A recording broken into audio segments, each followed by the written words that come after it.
Hello and welcome to today's episode. My name is Tom Rolley for systemise.dev.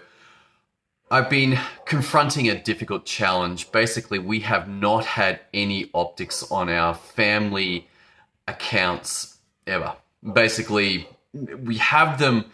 We actually have a Xero account. If you're not familiar with Xero, it's an accounting program and it allows you to reconcile everything and organize it. Basically, it's bookkeeping.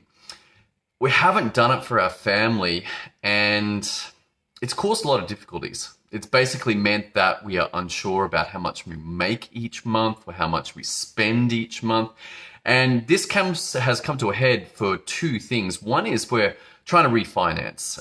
As many people are taking advantage of the low interest rates at the moment, we're trying to do the same.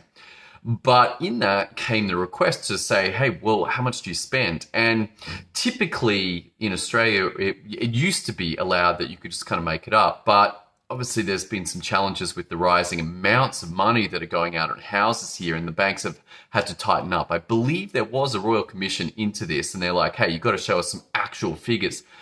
So we didn't have any actual figures. So I have to do that now. And the second one is that my wife went to a webinar and she's like, hey, we can pay off our main mortgage, our principal place of residence, quicker if we put more money into it. I'm like, great, except that led to a big fight. Why?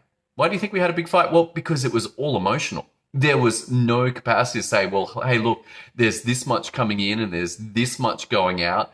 And if we dropped our spending here, then we could, out of our going out money, then we could dump it into the mortgage and we're going to pay it off in 15 years instead of 28. But because we had none of that, because we don't have the figures, not possible. Now, I said that we'd had the account. We have had the account for a long time and it's just not been reconciled. And when I went to do it today, what I found was a remnant of some horrible thinking, pre-systems thinking. And that basically meant that there was no strategic approach to setting up at least one aspect of the reconciliation. So we've got about 8 accounts and there's transactions between all of those accounts. And that had not been thought through. There was a bunch of rules that made no sense. There was a bunch of duplicate rules. And when I went in and looked at it from a systems perspective, it was like, oh my goodness, this is never going to work. So what I did is stripped out everything and reduced it down to just one rule for each account. And that basically says, hey, when it's transferring to that account, let's have a rule from that. Now, Xero is very powerful, and this probably represents a lot of software in our world that it can do a lot of things. But in that, there are not necessarily any constraints on setting it up correctly. So previously, there was rules about money going to an account, money coming from an account, and this meant that it was a giant mess. When I went through and set it up just to have the accounts from the twos, so it was like to this account, to that account, to this third account, to this fourth account, suddenly it reduced the number of rules. It significantly reduced the complexity of looking at the rules. And what was very interesting is when I went to reconcile, suddenly it became obvious that when it said to, it was like, yep, click here. And then that meant on the other account, the from automatically appeared.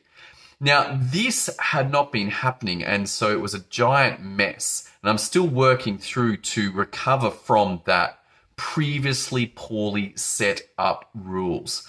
And I want you to take this on board. Number one, when I set it up, it suddenly became simple. Number two, doing the work became simple. And number three, cleaning up the mess of previously unsystematic approach to this is now easier. There is still a lot of work to do.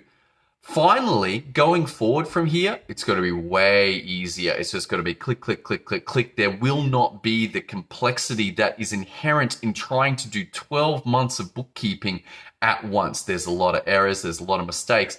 Now that it's systemized and clean with a simple set of rules, once I get this on point, then going forward, we will be fine. This is the benefit of thinking systematically. Yes, it might take more work in the beginning. Yes, it might even take more work than you're expecting because you have to clean up past messes. But going forward, once you've done the work, it becomes easy. I ran into a friend yesterday and he said that James Schramko clarified it best. He said, if you are really busy as a business owner, you are too lazy to systemize. Have a think about that. If you are really, really busy, this means that you have been too lazy to systemize your business. You should not be that busy.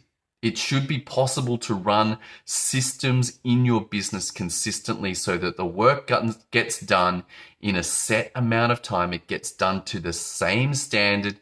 You can start to build in the power of automations with things like Zapier and all that sort of stuff. If you do not think systematically, then you will be extremely busy. You will not be able to leverage automations because it'll get out of hand too quickly and you won't know what's going on. So you must get to the systems mindset that there are ways of doing things over and over and over, the ways of setting things up simply that mean that the work happens systematically. And yes, you may have to put a bit more work in, but you will benefit going forward. If you want some help with this, head over to systemise.dev. Look forward to seeing you on tomorrow's episode as we continue this discussion around the power of systems and processes in life and definitely in business. See you then.